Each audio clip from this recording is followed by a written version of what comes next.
दोस्तों चैनल को लाइक से सब्सक्राइब जरूर करें और अपना प्यार जरूर दें। गांव वाली अम्मा, गांव की बात हो और हमारी अम्मा की बात ना हो, ऐसा हो ही नहीं सकता। बात मेरे बचपन की है। मेरी उम्र करीब 10 साल की थी।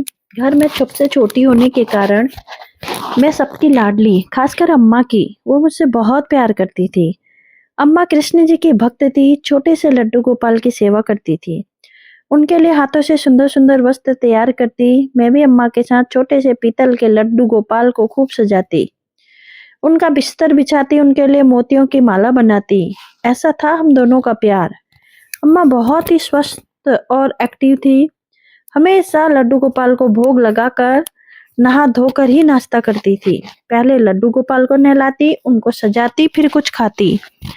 अम्मा हमेशा खाने की शौकीन थी। हर चीज खाती जो भी घर में बनता।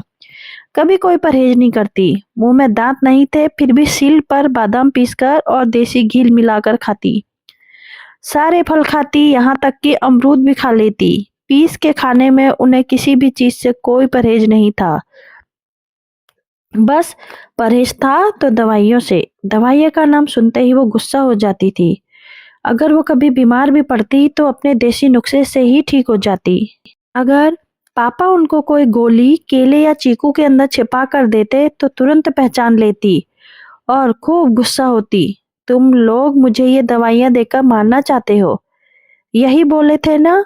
उनके सच में अम्मा के ये नुस्खे बहुत ही कारगर थे। बुखार होता तो तुलसी के पत्ते और अदरक लौंग का काढ़ा बनाकर पीती।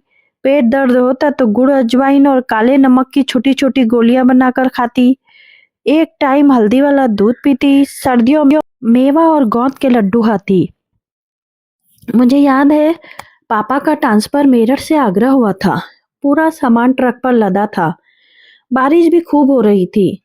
शाम का वक्त था। मैं बालकनी में नाच रही थी कि अचानक संतुलन बिगड़ने पर फर्श पर गिर गई। सिर में चोट आई, खून बहने लगा। पापा घबरा गए।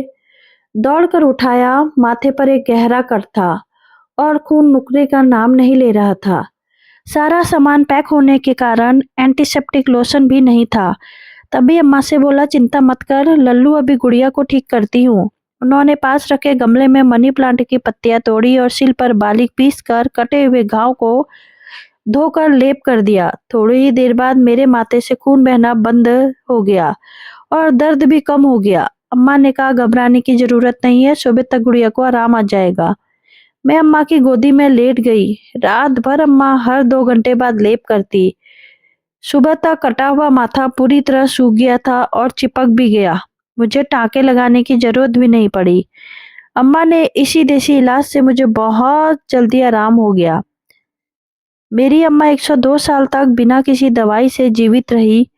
आज मैं 2 बच्चों की माँ हूँ। आज मैं भी अपने बच्चों को अम्मा के देसी नुस्खे से ठीक कर देती हूँ, परंतु बहुत ही इमरजेंसी में हमें अपने बच्चों को एंटीबायोटिक या अंग्रेजी दवाइयाँ देनी चाहिए।